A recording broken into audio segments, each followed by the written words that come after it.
ഏതൊരു കലാകാരന്മാരെയും വലിയൊരു ആഗ്രഹമായിരിക്കും മൂകാംബിക ക്ഷേത്രത്തിലെ സരസ്വതി മണ്ഡപത്തിൽ വന്നിട്ട് അരങ്ങേറുക എന്നുള്ളത്. നമ്മൾ ദാസാട്ടം പോലും എല്ലാ വർഷവും ഇവിടെ വന്നിട്ട് സരസ്വതി മണ്ഡപത്തിൽ വെച്ചിട്ട് സംഗീതാർച്ചന നടത്താറുണ്ട് കേട്ടോ. അങ്ങനെ ദാസാട്ടൻ്റെ കൂടെ ഒരു തവണ സംഗീതാർച്ചന ചെയ്യാൻ അവസരം ലഭിച്ച ഒരാളാണ് എൻ്റെ കൂടെ ഇന്നുള്ളത്. ഞാൻ 2011 ഇവിടെ വന്നിട്ടുണ്ടായിരുന്നു, ജനുവരി മാസം. ആ സമയത്ത് ദാസേട്ടൻ്റെ പിറന്നാളായിരുന്നു. അപ്പം സംഗീതം അഭ്യസിക്കുന്ന ഞങ്ങളൊരു 3 കുട്ടികളും അതുപോലെ ഞങ്ങളുടെ അധ്യാപികയും ഉണ്ടായിരുന്നു.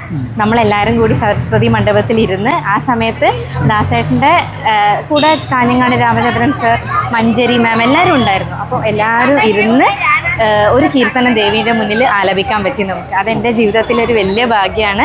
അതുപോലെ എല്ലാ വർഷവും അമ്മേൻ്റെ മുന്നിൽ വന്നിട്ട് എപ്പോൾ വന്നു കഴിഞ്ഞാലും ഒരു കീർത്തനം എങ്കിലും ആലപിക്കും. അതുപോലെ ഇന്നും അമ്മയുടെ മുന്നിൽ ആലപിക്കാൻ പറ്റി. ഇന്ന് ആലപിച്ചത് ഒരുപാട് വർഷങ്ങൾക്ക് ശേഷം ഇവിടെ വന്നതാണ്. ഇതിപ്പോ എത്ര വർഷങ്ങൾക്ക് ശേഷമാണ് ഇവിടെ വന്നിട്ട് ആലപിക്കുന്നത്? ഇപ്പോൾ ഒരു 7 വർഷം. 7 വർഷത്തിന് ശേഷം നട തുറന്ന് ആ സമയത്ത് മുന്നിലെത്തിയിട്ടുണ്ടായിരുന്നു. അവിടെ ഇരുന്ന് ഒന്ന് നമസ്കരിച്ചിരിക്കുമ്പോഴേക്കും പിന്നെ വേറെ ആരും ഇല്ല. അപ്പം അമ്മേൻ്റെ മുന്നിലിരുന്ന് പാടാൻ പറ്റി. വലിയൊരു അനുഗ്രഹമാണത്. കാരണം അമ്മ എന്ന് പറയുന്നത് അത്രയും എന്താ കലാരൂപിണിയാണ്. അമ്മയാണ് വേദത്തിൻ്റെ മാതാവ്. അമ്മയുടെ മുന്നിൽ ഏതൊരു വിദ്യയും, സംഗീതം മാത്രമല്ല നൃത്തം അഭ്യസിക്കുന്ന കുട്ടികൾ അവിടെ നൃത്തം ചെയ്യും. അതുപോലെ ചിത്രരചനയുള്ള കുട്ടികൾ അവിടെ ചിത്രം വരച്ച് അമ്മയ്ക്ക് സമർപ്പണം ചെയ്യും. അങ്ങനെ ഒരുപാട് കല എന്താണോ അതാണ്, കലയുടെ ദേവിയാണ് അമ്മ. അംബവാണി നന്നു ആദരിംപവേ,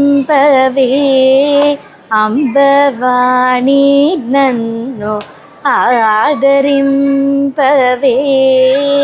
അംബവാണി നന്നു ആദരിംപവേ,